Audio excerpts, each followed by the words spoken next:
Hello everyone, welcome to the chemistry times. हम continue करेंगे discuss करना केवीएस पीजीटी केमिस्ट्री का जो एग्ज़ाम हुआ था, डिपार्टमेंटल जो एग्ज़ाम हुआ था, उसके सॉल्यूशन को डिस्कस करना कंटिन्यू करेंगे। उसके कुछ क्वेश्चंस को हम 2 पार्ट में ऑलरेडी डिस्कस कर चुके हैं। आगे के क्वेश्चंस को इस क्लास में हम डिस्कस करते हैं, तो चलिए स्टार्ट करते हैं क्लास को। तो देखो फर्स्ट क्वेश्चन क्या है, the increasing order of dipole moment of the given molecule. यहाँ पर आपको 3 मॉलिक्यूल्स दिए हैं और इनके लिए ऑर्डर लगाना है आपको डाइपोल मोमेंट का। तो देखो फर्स्ट जो आपको दिया है वो क्या दिया है, CH4। और CH4 का जो स्ट्रक्चर होता है वो आपको पता है, इसकी हाइब्रिडाइजेशन क्या होती है भाई, sp3 होती है। और इसका जो स्ट्रक्चर बनेगा वो कैसा बनेगा भाई, टेट्राहेड्रल होता है।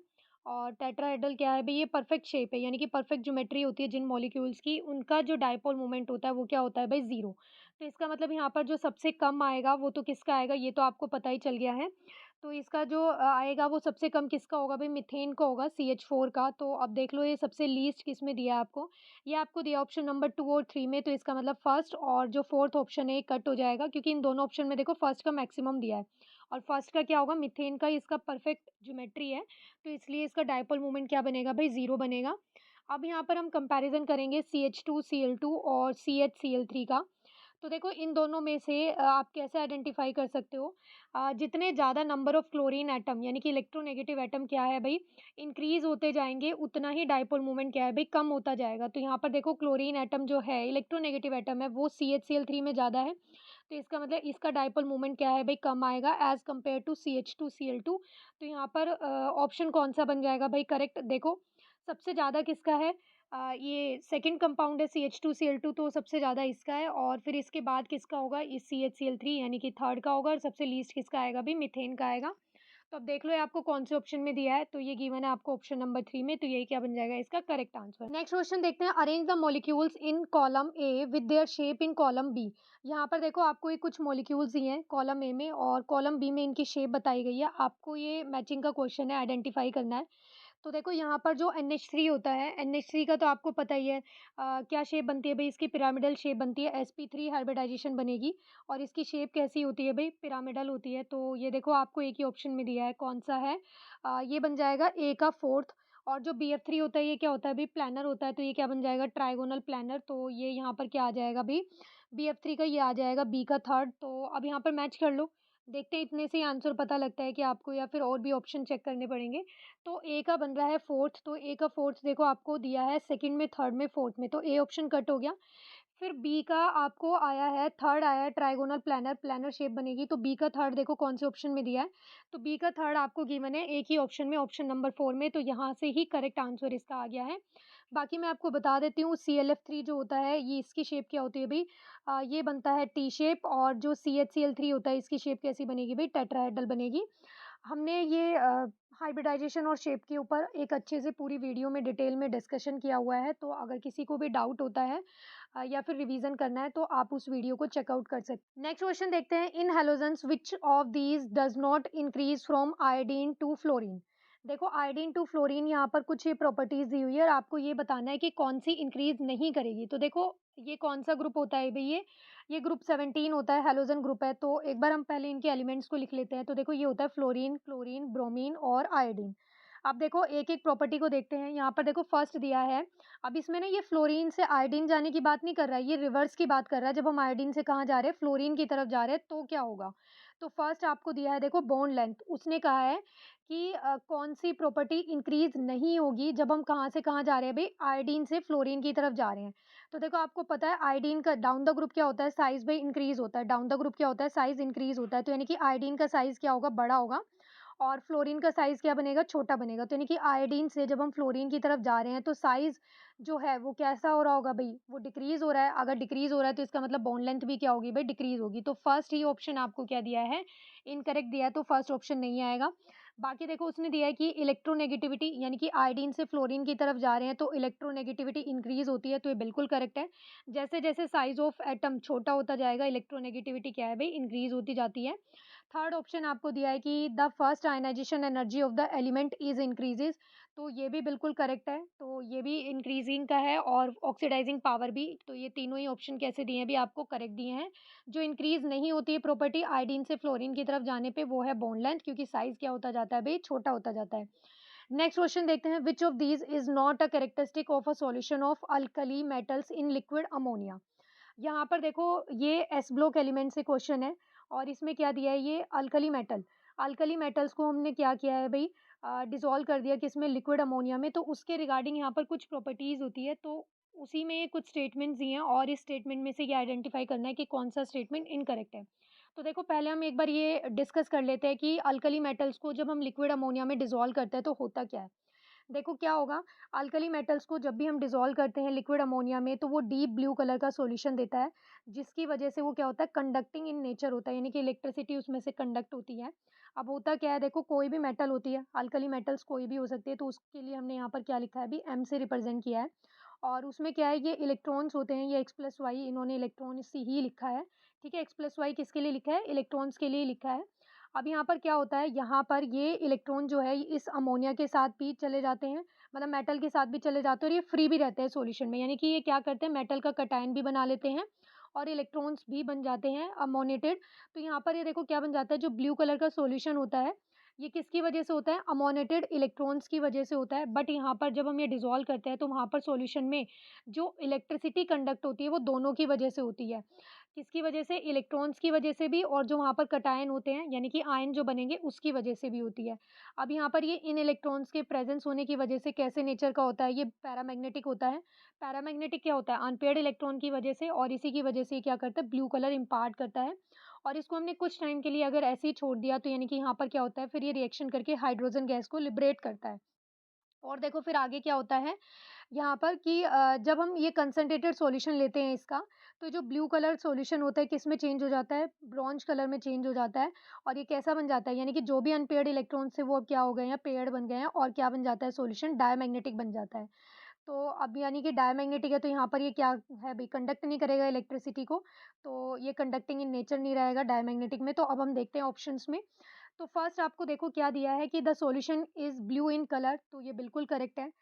सॉल्यूशन जो होता है वो ब्लू कलर का होता है। अब सेकंड आपको दिया है लिबरेट्स हाइड्रोजन ऑन स्टैंडिंग, तो ये भी मैंने अभी बताया कि जब इसको कुछ टाइम के लिए इस सॉल्यूशन को ऐसे ही छोड़ देते हैं मेटल को लिक्विड अमोनिया में, तो वहाँ पर हाइड्रोजन गैस लिबरेट होती है, तो ये करेक्ट है। थर्ड ऑप्शन दिया है कंडक्ट इलेक्ट्रिसिटी, ये भी बिल्कुल करेक्ट है, वहाँ पर फ्री इलेक्ट्रॉन्स और आयंस प्रेजेंट होते हैं जिसकी वजह से क्या है भाई, वो इलेक्ट्रिसिटी को कंडक्ट करता है। फोर्थ ऑप्शन आपको दिया है कंसंट्रेटेड सॉल्यूशन इज पैरामैग्नेटिक, तो यही स्टेटमेंट आपको रॉन्ग दिया है।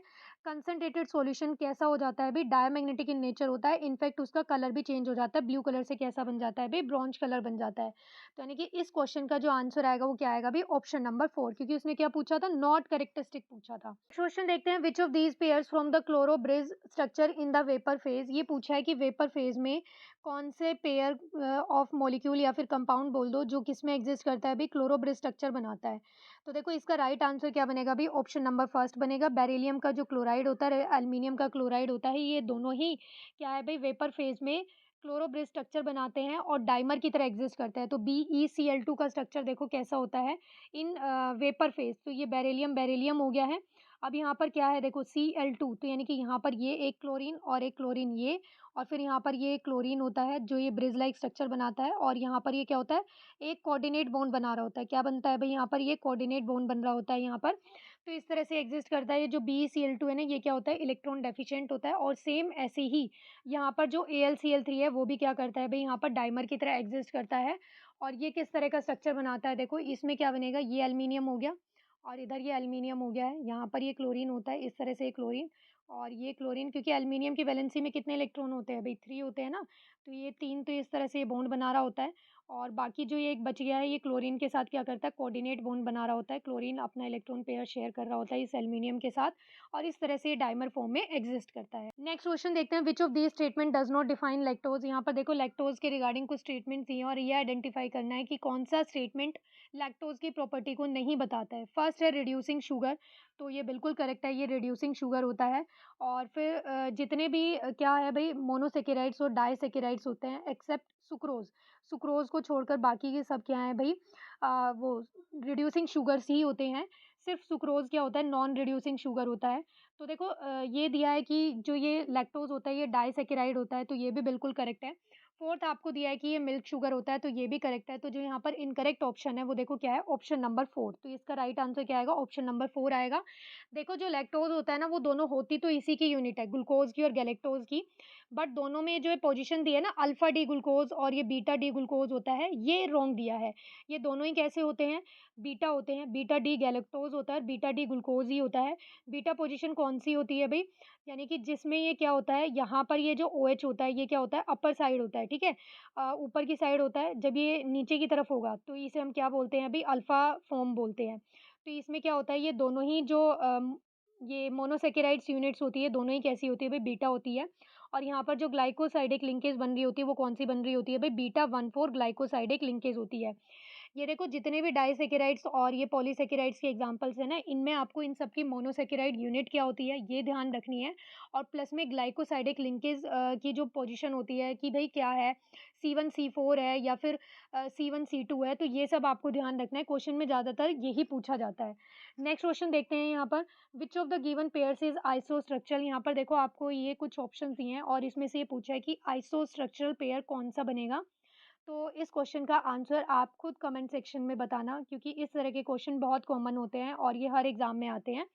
तो ये आप खुद ट्राई करना। नेक्स्ट क्वेश्चन देखते हैं, an element which can show the +8 oxidation state. यहाँ पर देखो 4 ऑप्शंस दिए हैं और इन चारों ऑप्शन में से आपको ये आइडेंटिफाई करना है कि कौन-सा एलिमेंट +8 ऑक्सीडेशन स्टेट शो करता है। तो देखो मैंगनीज़ दिया है, कोबाल्ट दिया है, आयरन दिया है और ऑस्मियम दिया है। तो इसका राइट आंसर क्या आएगा अभी, ऑप्शन नंबर 4, यही +8 ऑक्सीडेशन स्टेट को शो करता है। नेक्स्ट क्वेश्चन देखते हैं, which of these statement is not true about zeolites. देखो यहाँ पर जियोलाइट के रिगार्डिंग कुछ स्टेटमेंट्स दिए हैं। फर्स्ट दिया है कि it is used as an ion exchanger, तो ये बिल्कुल करेक्ट है, आयन एक्सचेंजर की तरह यूज़ होता है।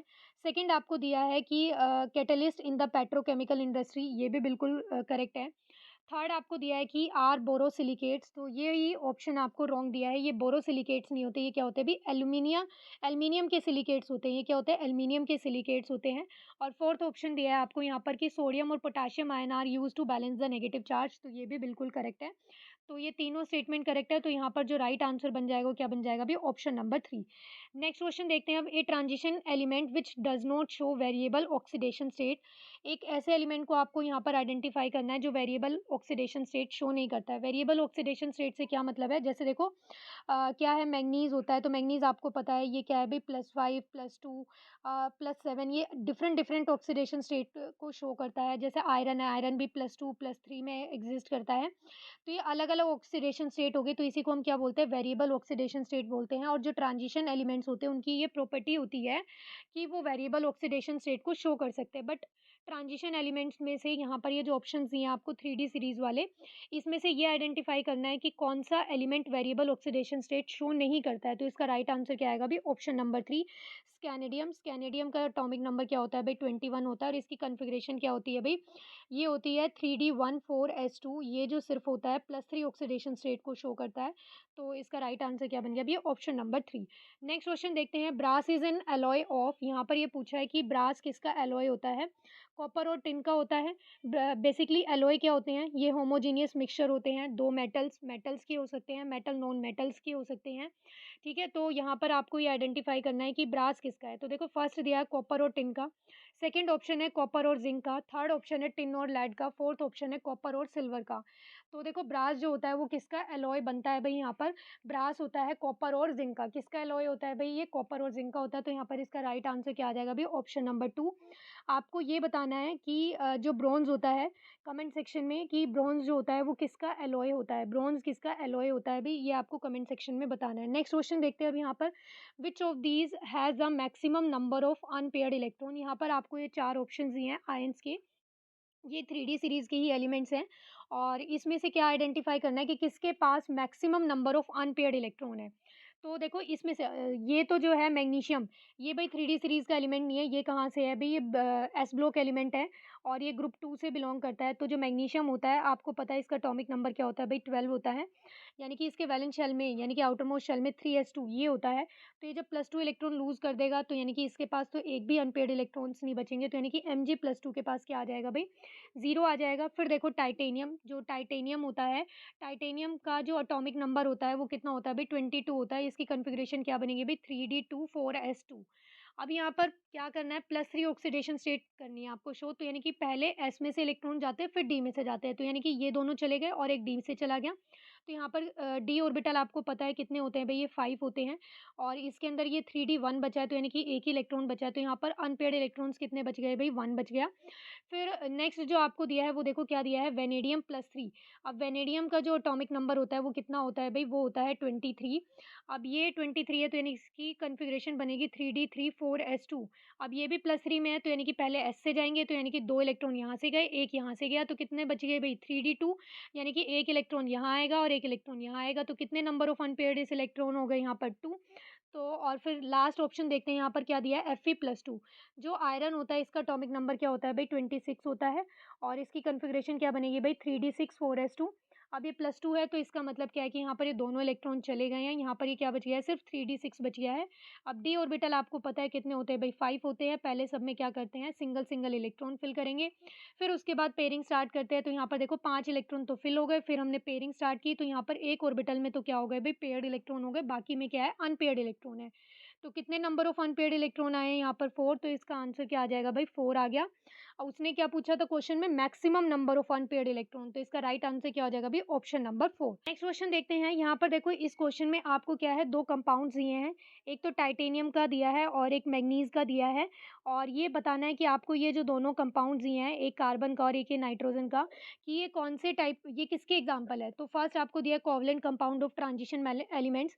ये जो टाइटेनियम है और जो मैंगनीज है, ये दोनों क्या है भई, ट्रांजिशन एलिमेंट्स है। तो इस क्वेश्चन में ये बोला है कि ये दोनों इस ट्रांजिशन एलिमेंट्स के क्या है, कोवलेंट कंपाउंड है, या फिर ये एलॉय होते हैं, या फिर मेटल नॉन मेटल कॉम्प्लेक्स है, या फिर हम इन्हें क्या बोलते हैं, इंटरस्टिशियल कंपाउंड्स बोलते हैं। तो ये क्या होते हैं भई, जो ट्रांजिशन एलिमेंट्स होते हैं वो क्या करते हैं, स्मॉल एटम्स के साथ मिलकर कंबाइन होकर क्या करते हैं ये भई, जैसे कि स्मॉल एटम्स कौन-कौन से हो सकते हैं, कार्बन है, हाइड्रोजन है, नाइट्रोजन है, इन सबके साथ कंबाइन होकर ये क्या करते हैं भई, ट्रांजिशन एलिमेंट्स, ये इंटरस्टिशियल कंपाउंड्स बनाते हैं। तो इसका राइट आंसर क्या आ जाएगा भई, ऑप्शन नंबर 4। नेक्स्ट क्वेश्चन देखते हैं, amongst the following pairs which one is a pair of amphoteric oxides. देखो यहाँ पर ये आइडेंटिफाई करना है, ये आपको कुछ कंपाउंड्स दिए हैं और इनमें से कौन सा पेयर क्या है भी, एम्फोटेरिक ऑक्साइड्स होता है।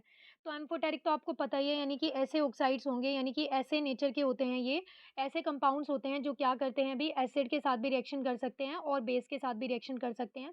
तो देखो यहाँ पर वेनेडियम की ऑक्साइड के रिगार्डिंग कुछ दिया गया है, तो क्या है देखो, जो V2O5 होता है वो क्या होता है, एम्फोटेरिक होता है। दो मेनली एसिडिक, यानी कि ज़्यादा तो ये क्या होता है, एसिडिक इन नेचर होता है, बट ये एम्फोटेरिक नेचर भी शो करता है। It gives VO4 3 negative as well as VO2 positive salt. तो यानी कि ये क्या करता है, यानी कि VO4 3 नेगेटिव भी शो करता है और VO2 पॉजिटिव सॉल्ट भी शो करता है। तो इसकी वजह से क्या है, यानी कि यहाँ पर आगे क्या बताया हुआ है कि there is a gradual change from the basic V2O3, यानी कि बेसिक ज़्यादा बेसिक से क्या होता है, ये लेस बेसिक की तरफ जाता है और फिर एम्फोटेरिक भी बना लेता है। तो जो V2O5 होता है इसका ऑक्साइड वेनेडियम का, वो क्या होता है अभी, एम्फोटेरिक इन नेचर होता है। क्या होता है अभी, एम्फोटेरिक इन नेचर होता है। V2O5 अल्कली के साथ भी रिएक्ट करता है और ये बेस के साथ भी रिएक्शन करता है। तो यानी कि देखो यहाँ पर जो इसका राइट आंसर आ जाएगा, फिर क्या आ जाएगा, ऑप्शन नंबर 3। जो क्रोमियम के ऑक्साइड्स होते हैं, यानी कि ट्राई ऑक्साइड, और ये जो वेनेडियम का ऑक्साइड है, ये दोनों ही क्या होते हैं अभी, एम्फोटेरिक इन नेचर होते हैं। नेक्स्ट क्वेश्चन देखते हैं, consider the following reaction in the preparation of KMnO4। यहाँ पर देखो ये आपको रिएक्शन दी हुई है और इसमें आपको मीडियम आइडेंटिफाई करना है कि मीडियम 1 क्या बनेगा और मीडियम 2 क्या बनेगा। तो देखो KMnO4 की जो हम रिएक्शन करते हैं, KMnO4 को प्रिपेयर करने के लिए, वो हम किससे करते हैं, पायरोलुसाइड से हम ये प्रिपेयर करते हैं। और पायरोलुसाइड और क्या होता है, ये MnO2। MnO2 को ही क्या बोलते हैं, मैंगनीज ऑक्साइड को ही क्या बोलते हैं भाई, पायरोलुसाइड बोलते हैं। और ये और होता है इसका मैंगनीज का। और जब इस ओर को हम क्या करते हैं, ऑक्सीजन की प्रेजेंस में क्या करते हैं, फ्यूज करते हैं किसके साथ, अल्कली के साथ। ये KOH है, ये क्या है भी, अल्कली। इसके साथ जब हम रिएक्शन कराते हैं इन प्रेजेंस ऑफ एयर, और साथ में हम क्या लेते हैं, ऑक्सीडाइजिंग एजेंट भी लेते हैं, तो यहाँ पर ये क्या बन जाता है भाई, ये बन जाता है पोटाशियम मैग्नेट। क्या बन जाता है भाई, ये पोटाशियम मैग्नेट बन जाता है। तो यानी कि फर्स्ट जो मीडियम है वो तो क्या बनेगा भाई, अल्कलाइन बनेगा। तो अब हम ये देखते हैं कि कौन से ऑप्शन में आपको दिया है, क्योंकि ये फर्स्ट जो रिएक्शन है ये किसकी प्रेजेंस में होती है भाई, ये KOH की प्रेजेंस में होती है। तो जो फर्स्ट मीडियम है वो बन गया अल्कलाइन। तो अल्कलाइन देख लो कौन से ऑप्शन में दिया है, तो अल्कलाइन देखो आपको एक ही ऑप्शन में दिया है, ऑप्शन नंबर 4 में। और फिर जो ये आयन बनता है यहाँ पर MnO4 2 नेगेटिव, जो ये पोटेशियम ये मैग्नेट जो बन जाता है, ये मैग्नेट आयन होता है, ठीक है? ये जो बनता है यहाँ पर ये क्या होता है, मैग्नेट आयन होता है। तो जो ये बन जाता है यहाँ पर, इसकी रिएक्शन फिर हम करते हैं तो यहाँ पर क्या होता है, ये न्यूट्रल और कैसा मीडियम होता है, एसिडिक मीडियम होता है। या तो हम न्यूट्रल मीडियम ले सकते हैं या फिर एसिडिक मीडियम ले सकते हैं, और फिर यहाँ पर हमें KMnO4 मिल जाता है, पोटेशियम परमैंगनेट मिल जाता है। तो यानी कि इसका राइट आंसर क्या आएगा, अभी ऑप्शन नंबर 4। नेक्स्ट क्वेश्चन देखते हैं। ये वाली जो प्रिपरेशन की रिएक्शन है, ये आपको एनसीईआरटी में दी हुई है, जो डी ब्लॉक और एफ ब्लॉक का चैप्टर है, वहाँ से आप चेकआउट कर लेना। नेक्स्ट क्वेश्चन देखते हैं। डाइक्रोमेट डाई अनायन हैज़, यानी कि डाइक्रोमेट डाई अनायन के रिगार्डिंग आपको यहाँ पर कुछ स्टेटमेंट दी हुई है। तो देखो, डाइक्रोमेट डाई अनायन का स्ट्रक्चर कैसा होता है, देखो ये क्रोमियम है, और ये इस तरह से यहाँ पर क्या होता है, ये ऑक्सीजन के साथ बॉन्ड बना रहा होता है, और यहाँ पर ये क्या होता है, ओ नेगेटिव ओ नेगेटिव, और यहाँ पर ये बाकी क्या होते हैं, ये डबल बॉन्ड वाले ऑक्सीजन इस तरह से रहते हैं। तो ये बन गया यहाँ पर डाइक्रोमेट डायनाइन का स्ट्रक्चर। अब देखो क्या है, ये वाले जो बॉन्ड्स है ना, ये वाले तीनों, अब इन्होंने देखो क्या दिया है कि स्क्वायर पिरामिडल इन स्ट्रक्चर होता है, तो ऐसा तो कुछ बन नहीं रहा, तो ये तो होगा नहीं। और फिर यहाँ पर दिया है कि ये जो बॉन्ड होता है ये लेस देन 120 डिग्री होता है। यहाँ पर ये जो बॉन्ड होता है ये लेस देन 120 नहीं होता है, ये बड़ा आता है 120 से, ये आई थिंक 125 कुछ होता है। नेक्स्ट क्वेश्चन दिया है कि क्रोमियम और ऑक्सीजन के जो बॉन्ड है वो सारे कैसे हैं भाई, इक्विवेलेंट है। तो ये भी नहीं आएगा इसका ऑप्शन, क्योंकि इसने बोला है ऑल। ऑल में तो देखो ये वाले भी आ गए और ये वाले भी आ गए, बट ये तीनों और ये वाले जो हैं यहाँ पर, ये क्रोमियम और ये ऑक्सीजन, यानी कि ये जो ब्रीजिंग वाला ऑक्सीजन है, इनका ये बॉन्ड इक्विवेलेंट नहीं है।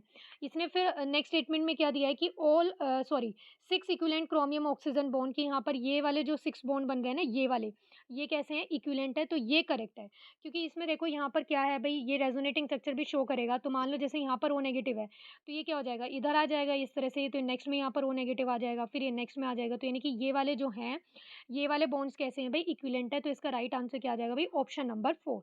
नेक्स्ट क्वेश्चन देखते हैं अब।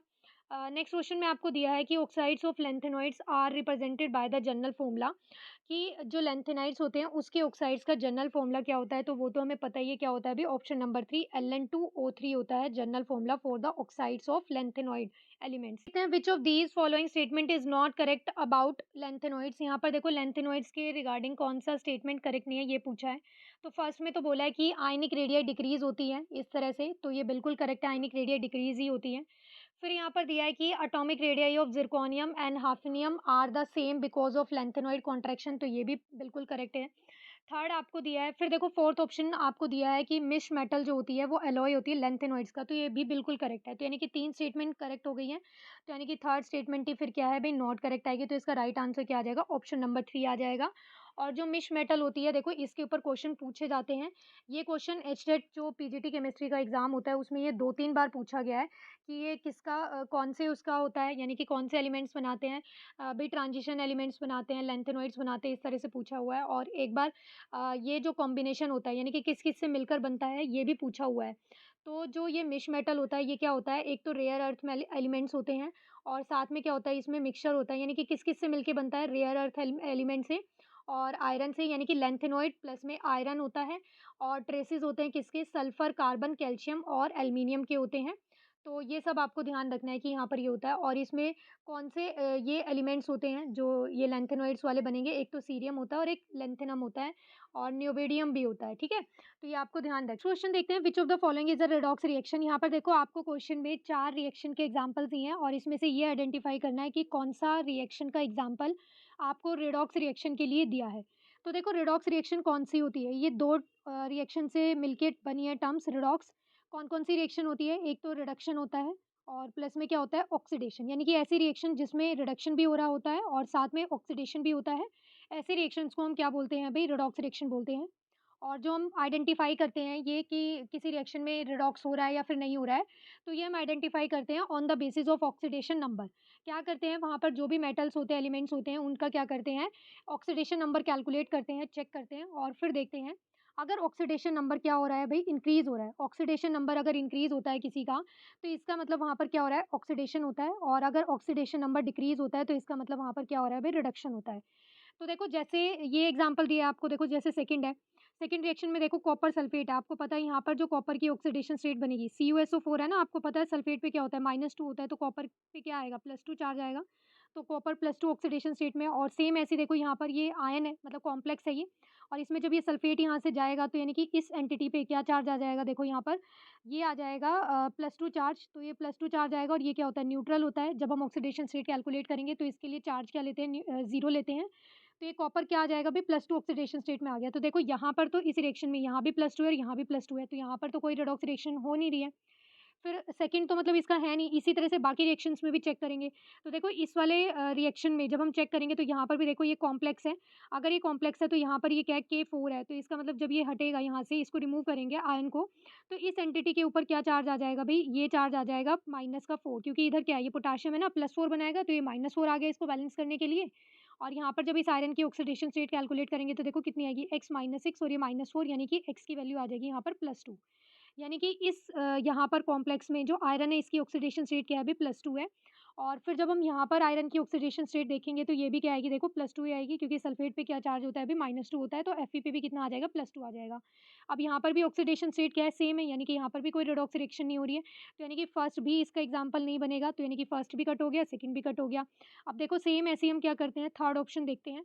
तो थर्ड ऑप्शन में देखो यहाँ पर ये क्या दिया है, लेड का ऑक्साइड दिया है, तो लेड कितने हैं, 3 है, तो जिसके लिए भी हमें कैलकुलेट करना होता है, मेटल के लिए या फिर नॉन मेटल जो भी है, जिसके लिए भी हमें कैलकुलेट करना होता है उसको एक्स पुट कर लेते हैं। तो यहाँ पर ये 3 है, तो ये कितना हो जाएगा, 3x, और एक ऑक्सीजन का चार्ज होता है -2, तो यहाँ पर कितनी ऑक्सीजन है, 4, तो कितना हो जाएगा, -8, और इज़ इक्वल टू में ये न्यूट्रल है, इसके ऊपर कोई चार्ज नहीं है, तो 0 के इक्वल रखेंगे, तो यहाँ पर 3x इज़ इक्वल टू में 8, और x की वैल्यू कितनी आ गई भई, यहाँ पर 8/3 आ गई, और ये कितनी आ जाएगी, 2.6 समथिंग आएगी। फिर यहाँ पर इसमें यहाँ पर चेक करके देखो लेड की ऑक्सीडेशन स्टेट, तो जब आप यहाँ पर चेक करोगे तो क्या आएगी, x, और फिर प्लस होता है, और फिर यहाँ पर एक क्लोरीन के लिए कितना चार्ज होता है भाई, -1, तो 2 के लिए कितना बनेगा, -2, तो ये -2 और ये न्यूट्रल है, तो क्या हो जाएगा, 0। x -2 इक्वल्स टू में 0, तो यानी कि x की वैल्यू कितनी आ जाएगी भी, +2, यानी कि यहाँ पर 2.6 से क्या हो रही है, ऑक्सीडेशन स्टेट 2 पे जा रही है। 2.6 से 2 पे, यानी कि ऑक्सीडेशन नंबर क्या हो रहा है भई, यहाँ पर डिक्रीज़ हो रहा है, और हमने पढ़ा था कि ऑक्सीडेशन नंबर जब डिक्रीज़ होता है तो वहाँ पर क्या होता है भई, रिडक्शन होता है, तो यानी कि यहाँ पर रिडक्शन हो रहा है। और अभी हम यहाँ पर इस रिएक्शन में और भी चेक करते हैं कि कुछ और हो रहा है, नहीं हो रहा है। तो देखो यहाँ पर क्या है, यहाँ पर अभी क्लोरीन की चेक करके देखते हैं। तो देखो यहाँ पर इस HCl में क्लोरीन की ऑक्सीडेशन स्टेट क्या होगी, -1 होगी, और यहाँ पर चेक करते हैं इस क्लोरीन का कि ऑक्सीडेशन स्टेट क्या आएगा, तो अपनी एलिमेंटल स्टेट में ये, तो यहाँ पर ये क्या होगा, 0। तो देखो -1 से 0 क्या हो रहा है, यहाँ पर इंक्रीज़ हो रहा है, और जब ऑक्सीडेशन नंबर इंक्रीज़ होता है तो वहाँ पर कौन-सी रिएक्शन होती है भई, ऑक्सीडेशन होती है। तो देखो इस वाली रिएक्शन में क्या है, ऑक्सीडेशन भी हो रहा है और साथ में ही क्या है भई, रिडक्शन भी हो रहा है, तो ये किसका एग्ज़ाम्पल बन जाएगी भई, रेडॉक्स रिएक्शन का एग्ज़ाम्पल हो जाएगी। तो इसका करेक्ट आंसर क्या आ जाएगा भई, option number 3 is the right answer. Question देखते हैं, in the following given below. यहाँ पर देखो ये आपको रिएक्शन दी हुई है एक, और इसमें ये पूछा है कि कौन ऑक्सीडाइज हो रहा है और कौन रिड्यूस हो रहा है। तो देखो इस क्वेश्चन में ऑक्सीडाइज और रिड्यूस हो रहा है, इसके लिए आपको कैसे चेक करना पड़ेगा, ये ऑक्सीडेशन नंबर को ही कैलकुलेट करके। तो देखो फर्स्ट ये जो ब्रोमीन है, ब्रोमीन में यानी कि कोई भी एलिमेंट जो अपनी एलिमेंटल स्टेट में होता है, तो वहाँ पर उसकी ऑक्सीडेशन स्टेट क्या होती है, 0 होती है। तो ब्रोमीन ऐसे ही एग्जिस्ट करता है, तो इसका ऑक्सीडेशन नंबर क्या है भाई, 0 है। यहाँ पर देखो ब्रोमीन के ऊपर क्या है, -1 है, तो यहाँ पर इसकी ऑक्सीडेशन स्टेट क्या आएगी, -1 आएगी। और फिर यहाँ पर ये एक और ब्रोमीन का कंपाउंड बन रहा है, तो यहाँ पर देखो इसमें जब आप इसकी ऑक्सीडेशन स्टेट कैलकुलेट करोगे तो ये आएगी +5। तो यहाँ पर देखो क्या है, 0 से -1 भी हो रही है, यानी कि डिक्रीज़ हो रही है, और साथ में क्या हो रहा है भई, 0 से +5 भी, ओह सॉरी हाँ, 0 से +5 भी जा रही है, इंक्रीज़ भी हो रही है। तो यानी कि यहाँ पर ऑक्सीडेशन भी हो रहा है और रिडक्शन भी हो रहा है। तो ब्रोमीन का ही, तो इस रिएक्शन का जो राइट आंसर आ जाएगा वो क्या आ जाएगा, ऑप्शन नंबर 4 आ जाएगा, कि bromine undergoes both oxidation and reduction, और ऐसी रिएक्शन को हम क्या बोलते हैं भई, डिस्प्रपोर्शनेशन रिएक्शन बोलते हैं। नेक्स्ट क्वेश्चन देखते हैं, इन द गिवन रिएक्शन, यहाँ पर देखो ये रिएक्शन दी हुई है एक, और इसमें क्या पूछा है उसने, ऑक्सीडेशन स्टेट पूछा है सल्फर का, कि यहाँ पर ये जो ऑक्सीडेशन स्टेट बनेगी, सॉरी इस वाले कंपाउंड में यहाँ पर ये जो ऑक्सीडेशन स्टेट बनेगी सल्फर की, और जो यहाँ पर बनेगी इसमें क्या चेंज आ रहे हैं। तो देखो इस वाले में चेक करते हैं, ये क्या है, SO3 2 नेगेटिव है। तो यहाँ पर जब आप इसको सॉल्व मतलब कैलकुलेट करोगे तो ये क्या आ जाएगा, यहाँ पर x -6 इज इक्वल टू में -2, ऐसे ही कैलकुलेट करते हैं ना ऑक्सीडेशन स्टेट, तो ये -2 प्लस में 6, तो यहाँ पर ये क्या आ जाएगा, 4 आ गया। तो यानी कि यहाँ पर जो ऑक्सीडेशन स्टेट है वो +4 है, तो देखो +4 आपको एक ही ऑप्शन में दी है यहाँ पर, तो ये क्या है, ऑप्शन नंबर 3। एक बार इसकी भी चेक करते हैं, यहाँ पर ये क्या आएगी।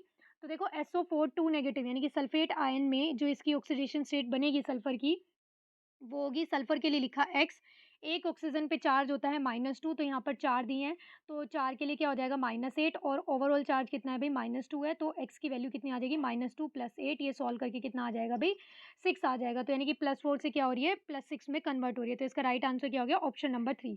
नेक्स्ट क्वेश्चन देखते हैं, the correct order of decreasing oxidation state of phosphorus in the given compound. यहाँ पर देखो आपको ये 4 कंपाउंड्स दिए हैं और इसमें से ये आइडेंटिफ़ाई करना है, डिक्रीज़िंग ऑर्डर लगाना है बेसिकली आपको फ़ॉस्फ़ोरस की ऑक्सीडेशन स्टेट फाइंड आउट करके। तो देखो जो बी ऑप्शन है ये तो क्या है, इसकी फ़ॉस्फ़ोरस की एलिमेंटल स्टेट है, तो यहाँ पर तो इसकी ऑक्सीडेशन स्टेट क्या आ जाएगी, 0 आ जाएगी। फिर देखो इस वाले डी ऑप्शन में कैलकुलेट करके देखते हैं, तो डी ऑप्शन में जो इसकी ऑक्सीडेशन स्टेट आएगी वो कितनी हो जाएगी भई 3, और यानी कि यहाँ पर 3 तो ये कैल्शियम के एटम है और एक कैल्शियम का जो वैलेंसी बनेगा वो +2 बनेगा, यानी कि +2 चार्ज। और फिर फ़ॉस्फ़ोरस के लिए आपको कैलकुलेट करना है, तो +2 ये x हो जाएगा और ओवरऑल क्या है 0 चार्ज आएगा, तो ये कितना आ गया 2x इज़ इक्वल टू में कितना आ जाएगा भई -6, और x की वैल्यू कितनी आ गई -3। तो इस कंपाउंड में जो फ़ॉस्फ़ोरस की ऑक्सीडेशन स्टेट आई है वो कितनी है भई -3 है। इसमें 0 आई थी, और अब यहाँ पर चेक करके देखते हैं H3PO3 में, जब इसमें आप कैलकुलेट करोगे तो यहाँ पर इसकी आएगी 3 आएगी +3, और यहाँ पर इस कंपाउंड में जब आप चेक करोगे तो यहाँ पर आएगी +5। तो अब इसे डिक्रीज़िंग ऑर्डर में लगाना है, तो डिक्रीज़िंग ऑर्डर का क्या मतलब है भई, सबसे पहले आपको यहाँ पर सबसे बड़ी यानी कि सबसे ज़्यादा जिसकी ऑक्सीडेशन स्टेट है उसको रखना है। तो यहाँ पर सबसे ज़्यादा ऑक्सीडेशन स्टेट देखो किसकी है भई, A की है। तो यानी कि कौन-सा ऑप्शन कट हो गया, थर्ड भी और फोर्थ भी कट हो गया। अब इन दोनों में से ऑप्शन आएँगे और दोनों ही ऑप्शन में जो लीस्ट है वो किसकी है, डी कंपाउंड की है, डी इसकी मॉलिक्यूल की है, तो यानी कि यहाँ पर ये डी आएगा, तो यानी कि इन दोनों में आगे ये बी और सी को चेक करना पड़ेगा। तो अब देखो इसकी क्या आई है भई, +3 आई है और इसकी क्या है 0 है, तो इसका मतलब क्या है कि सी वाले की ज़्यादा है, तो यहाँ पर राइट आंसर क्या आ जाएगा भई, option number first. Next question देखते हैं, which of the following is not an ambient ligand. देखो ये पूछा है कि इन चारों ऑप्शन में से कौन एम्बिडेंट लिगैंड नहीं है। तो देखो एम्बिडेंट लिगैंड होते क्या हैं?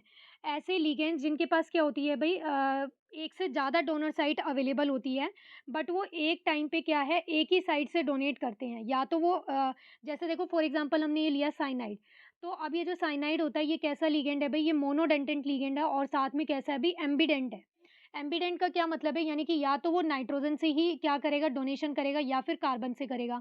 यानी कि एक टाइम पे जब भी ये किसी कंपाउंड में होगा प्रेज़ेंट, तो यानी कि एक ही साइड से डोनेशन करेगा, या फिर नाइट्रोजन से या फिर कार्बन से। तो ऐसे लिगैंड को हम क्या बोलते हैं भई, एम्बिडेंट लिगैंड बोलते हैं।